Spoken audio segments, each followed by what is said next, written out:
also on your chair are a few examples that you can use in your dream to talk about how it is possible as a state to increase revenue and avoid cuts. So think about that and start writing your ideas down, borrow pens and pencils from each other, and we're going to get started. Our first speaker today is the president of the of the American Federation of Teachers New Mexico, Christine Trujillo.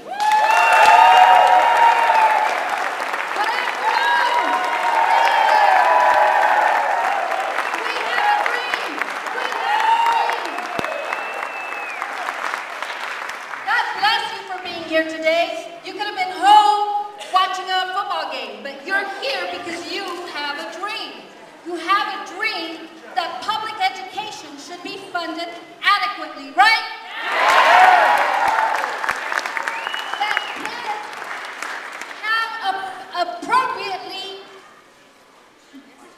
have appropriately been given all the tools that are necessary to learn, and that teachers have been given the appropriate tools to teach, right? We believe in birth to career. All of you have been recipients of public education at some point or another, I'm sure, whether it's elementary school, preschool, college, and right now we're facing some very devastating cuts. And it's unfortunate that it's on your backs and not the backs of the people who are responsible for taking taxes out of the state. So I'm going to start my remarks by saying that I welcome you to your house today. This is your house. Your taxes pay for this. So if you're returning, welcome back. And if you've never stepped inside and this is your first time, take a look around. This is wonderful, isn't it? Yeah, it is. If we are to win the struggle in front of us, to win the hearts and minds of lawmakers, to raise revenues, and instead of cutting education, then this point can't be lost on any of us today. The foundation for success is true accountability that is meant to fix schools, not a fixed blame.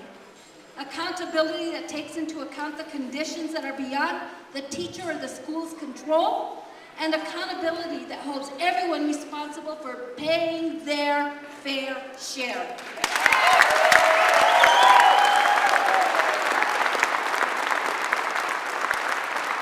If you take a look around, we have had students and school teachers and parents write some remarks about what they believe their dream is for public education, for adequate funding for public education is.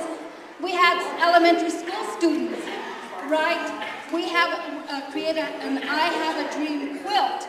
And I know it's kind of far, but it's appropriate at this time because Martin Luther King said, don't stay home and barbecue hot dogs on a day when you have to have action, right? Martin Luther King wanted us to actually act.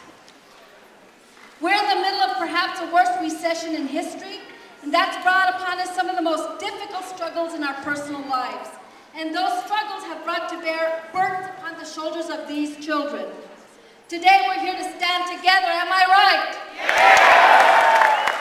To stand with each other, right?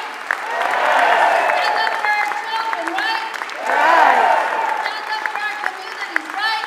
Yeah. And here's why. Over the past 3 years, state government has cut education funding, education programs, public services, and jobs to shore up the budget deficit. At the same time, government has been keeping expensive tax breaks on the books at the expense of our children, including tax breaks for the wealthiest 3% of New Mexicans. And they're providing breaks to corporations to the tune over $500 million a year.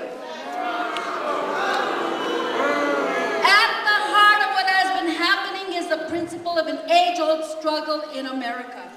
It's the inconvenient truth. That inconvenient truth in the 21st century that we still have to deal with the struggle over money over power. Who shall have it and who shall not?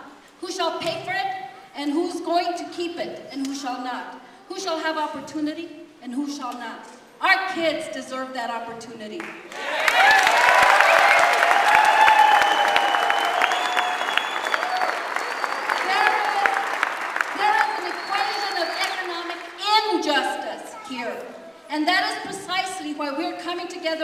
very, very important day to insist on the solution to that equation of injustice.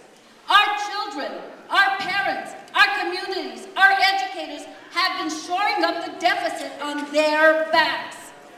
And while our state lawmakers have raised some revenues to avoid some public service and education cuts, there is so much, much, much more work to be done.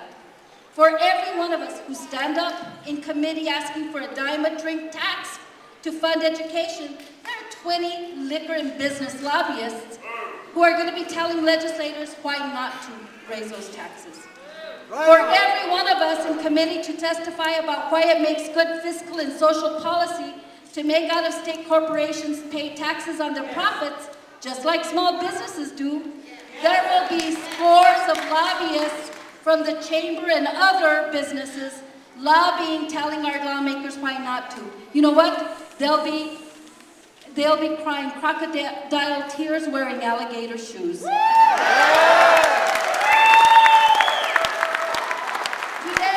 we're here to share our stories, to be clear about what's at stake, and to send our lawmakers a clear message. It's time to raise revenues instead of cutting public education.